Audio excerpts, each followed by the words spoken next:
Yes lads, and welcome back to the United area, your favourite place on the internet for the best Manchester United content. And today we are kicking things off over on the YouTube with our very first match preview, this time inside the Theatre of Dreams, Man United versus Brighton. Now as always, if you guys go on to enjoy, go down below and smash that thumbs up and do drop us a sub. And also while you're there, go and check out our Instagram and go give us a follow over there, because it's not just daily content, it is like hourly content, stories, posts, absolutely everything. Go give us a follow. And without further ado, let's get into the preview. So, Brighton in the Premier League. It has not been a great fixture for Manchester United fans over the last couple of years. They have definitely battered us more than we have even dented them. In terms of recent years, obviously, we had the FA Cup semi-final penalty shootout. But apart from that, I'm struggling to think of many times we've genuinely had good memories against Brighton. You go back to earlier on in the season with the Garnacho disallowed goal for Zirkzee's offside.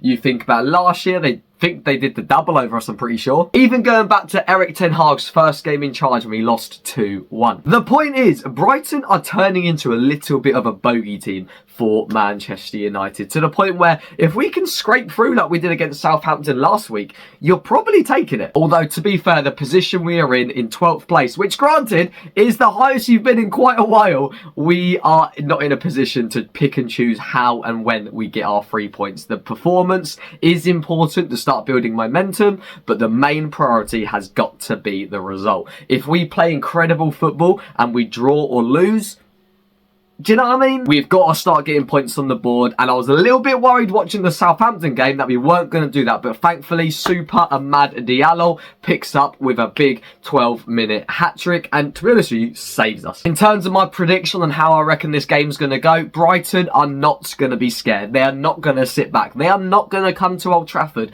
and play park the bus, play defensive football. They are going to get at us. They have been a bit topsy-turvy this season in the Prem. They started the league absolutely flying with their young German manager, and after the last couple of weeks, they kind of fallen off. I think before the Ipswich result, they were like 7 games without a win or something like that. It's crazy when you think about some of the players they have.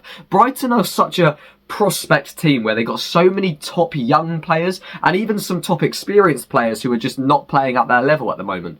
They are a very, very good team led by a brilliant young up-and-coming manager, and they will cause us problems. I think the midfield battle is going to be huge in this game. I know Ruben was talking about Ugarte's match fitness, etc., but I think we are having to play the midfield of Ugarte and Cobby in this fixture. I know they weren't brilliant against Southampton, but then against Arsenal and Liverpool, they were superb. So it's a finding the balance of minutes and rest. But I do feel like in a game like this, we're going to need to be running, we're going to need our fittest players on the pitch, and we're going to have to work for it, because Brighton will not sleep for no one. And unlike Southampton, if you give Brighton chances, I do believe they will take it. Some of the players to look out for Brighton, of course, you've got João Pedro. Danny Welbeck is their top scorer this season with, I believe, 6 goals. You've got the ex-Leeds striker, Rutter, and their back line of Lewis Dunk and Van Heck. Bro, it is just insane. They have got such a good team, a solid spine as well, with a brilliant goalkeeper.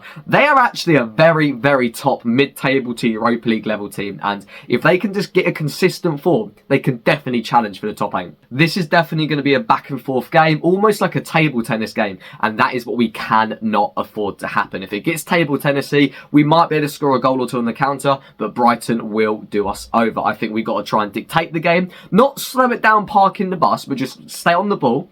We control the tempo. Don't get sucked into this emotional, adrenaline-fueled table tennis ping-pong type tie. We need to hold the ball, pass it around, make our spaces, hold the time, and just win the game.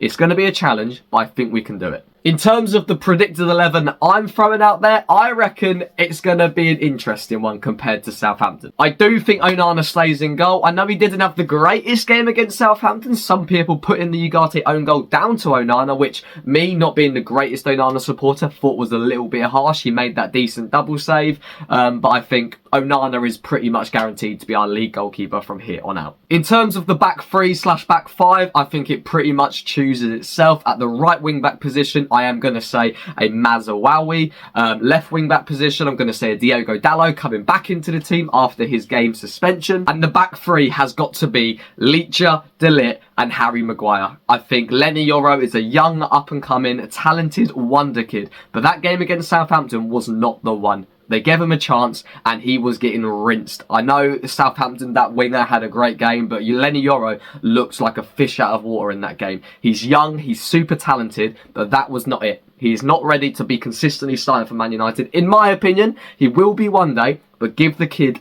a break. In terms of the centre midfield too, I think it has got to be Kobe and Ugarte. I know a lot has been made of Ugarte's match fitness, ready to play consistent games in a row. I think because he got subbed off pretty much in the 50th minute against Southampton, he had that whole game to rest more or less, because in the first half they weren't doing much. So Ugarte and Kobe in the middle, that's fine. In terms of the wings, I think you've got to have Bruno Fernandes on the left. He's our captain. He'll always be available. If he's fit, he's playing. It's as simple as that. And on the right, it has got to be Amad Diallo. I do love Garnacho, but I think all of this talk, is it turning his head? I'm not too sure. He had a couple chances against Southampton, including a golden opportunity to put us 1-0 up. Didn't take it. Maybe he's better coming off the bench and getting those assists like he was against Arsenal and Liverpool. And the big man up top, I would normally say Rasmus, but I'm actually going to say Joshua Zirkzee here. I'm still undecided on Zirkzee. I do actually think he changed the game against Southampton with some of his hold-up play, dictating the play up forward, playing the wingers through. I think Zirkzee deserved a chance here to start against Brighton. And I think he will. In terms of the score prediction, I reckon it's going to be a goal-filled game. I could see a 3-2, a 3-1 type level game here. And I'm going to play it safe and say 2-1, the safest scoreline in football. Let us know what you guys think down below in the comments. What are your thoughts going into the game? United, Brighton, let us know. And whilst you're down there, smash that thumbs up and do subscribe if you are new. And without further ado, we will see you guys for the match. Take care, boys, and peace.